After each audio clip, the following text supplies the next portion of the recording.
महाराष्ट्र शासनाच्या निर्णयानुसार शिक्षणाधिकारी प्राथमिक जिल्हा परिषद भंडाराने सेवानिवृत्त शिक्षकांना 20,000 रुपये मानधनावर नियुक्त केले आहे। ही नियुक्ती बेरोजगार डीएड, बीएड, टीईटी, टेट उत्तीर्ण विद्यार्थ्यांना देणे अपेक्षित होते। सेवानिवृत्त शिक्षकांना पेन्शन मिळत असताना परत त्यांना 20,000 रुपये मानधन देणं आणि त्यांनी घेणं अयोग्य आहे। नोकरीसाठी बेरोजगार चिंतेत असताना सेवानिवृत्त शिक्षक त्यांचा बेरोजगार हिसकावून घेत असेल तर त्या विरोधात तरुणांनी आणि सुजाण पालकांनी विरोध करणे आवश्यक आहे। हे मानधन आणि नियुक्ती तरुणांना दिली असती तर अनेकांना रोजगार मिळाला असता।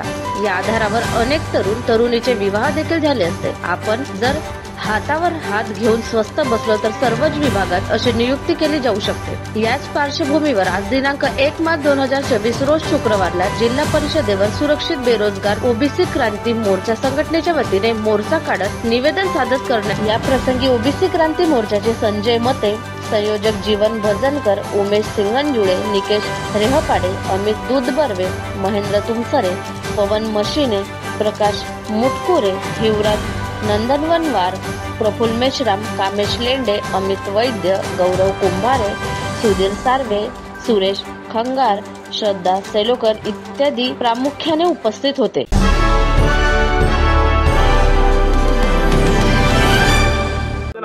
माझे पूर्ण नाव शारदा सुखरामजी सेलोकर आहे। माझे शिक्षण MA BEd आहे आणि मी शाळेमध्ये शिक्षण शिकवत आहे, पण तिथं मानधन फार कमी आहे।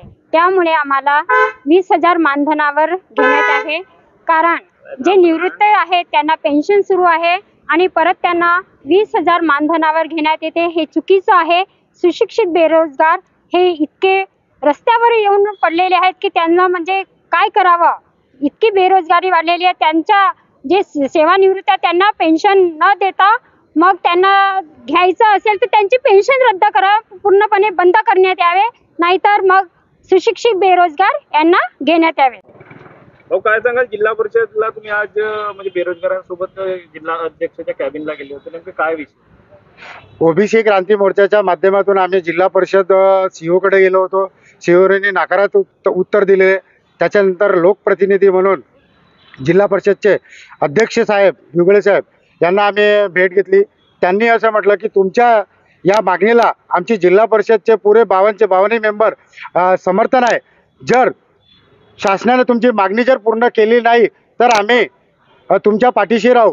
तर आम्ही तुमच्या माध्यमातून शासनाला आणि जिल्हा प्रशासनाला सांगू इच्छितो की या 8 दिवसामध्ये जर तुम्ही निर्णय जर नाही घेतला तर आम्ही जिल्हा परिषदेला ओबीसी क्रांती मोर्चाच्या माध्यमातून ताला लावू।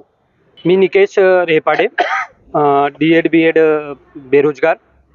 आम्ही आज जिल्हा परिषद कार्यालयामध्ये याच्यासाठी आलेलो आहोत की महाराष्ट्र शासनाचा जो 7 जुलै 2023चा जो घातक GR आहे त्याच्या संदर्भात शासनाने जे सेवानिवृत्त शिक्षक आहेत त्यांना 20,000 मानधन तत्वावर त्यांना जिल्हा परिषद शाळेवर नियुक्त केले।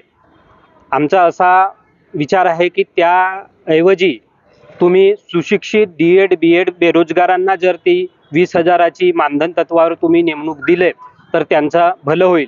कारण की आज पवित्र पोर्टल अंतर्गत शिक्षक भरती चालू आहे आणि तुम्ही हा निर्णय घेतला की बेरोजगार जे सेवानिवृत्त शिक्षक आहेत त्यांना रोजगार देत आहात तुम्ही, तर हा शासनाचा याचा आम्हाला विरोध आहे। म्हणून त्यांनी वेगवेगळे कार्यक्रम राबवतात की शासन आपल्या दारी आणि आमचा आहे की बेरोजगार घरोघरी। या विरोधात काहीतरी झालं पाहिजे, शासनाने याची दखल घेतली पाहिजे आणि जे सेवानिवृत्त शिक्षक आहेत त्यांना दूर करून जे बेरोजगार आहेत त्यांना त्याची संधी दिली पाहिजे। आमचा एवढा मुद्दा आहे। जर या गोष्टीला शासनाने आमची दखल घेतली नाही तर आम्ही याचा मोठा आंदोलन करू किंवा उपोषण करू।